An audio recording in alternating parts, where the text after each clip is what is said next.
Sir Topham Hatt sat in his office listening to the noise outside. The passengers were angry. The station master came in. "There's trouble in the shed, sir. Henry is sulking. There's no train, and the passengers are saying this is a bad railway." "Indeed," said Sir Topham Hatt, "we cannot allow that." He found Gordon, James, and Henry looking very cross. "Come along, Henry. It's time your train was ready."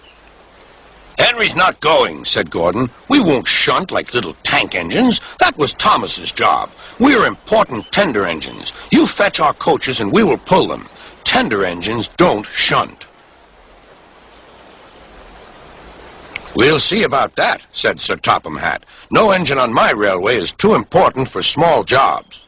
And he hurried away to find Edward. The yard has never been the same since Thomas left to run his branch line, he thought sadly. Edward was shunting. "Leave those freight cars, please, Edward," said Sir Topham Hatt. "I want you to push coaches for me in the yard." "Thank you, sir. That will be a nice change." "That's a good engine. Off you go, then."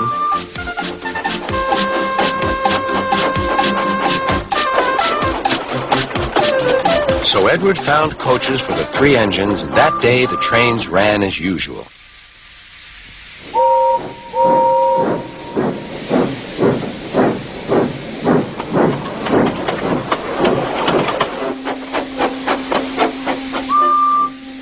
But next morning, Edward looked unhappy.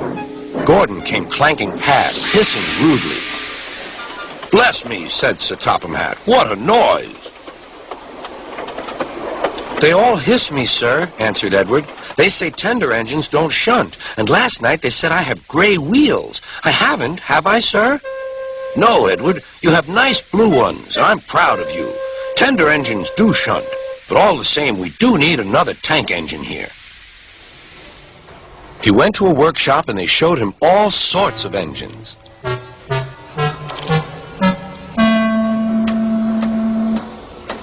At last he saw a smart little green engine with 4 wheels. "That's the one," he thought. "If I choose you, will you work hard?" "Oh, sir. Yes, sir." "That's a good engine. I'll call you Percy." "Yes, sir. Thank you, sir." And Sir Topham Hatt brought Percy back to the yard. "Edward," he called, "here's Percy. Will you show him everything?" Percy soon learned what he had to do, and they had a happy afternoon.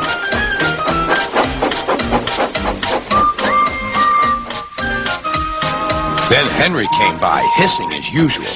"Wheesh!" went Percy. Henry jumped and ran back to the shed. "How beautifully you wheeshed him," laughed Edward. "I can't wheesh like that." "Oh," said Percy, "that's nothing. You should hear them in the workshop. You have to wheesh loudly to make yourself heard."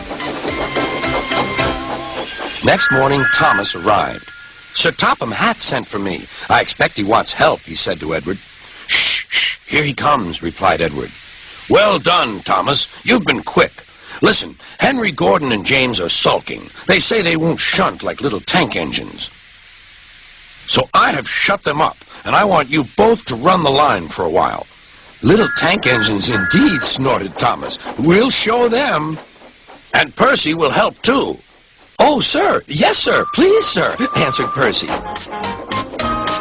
Edward and Thomas worked the main line, greeting each other as they passed by.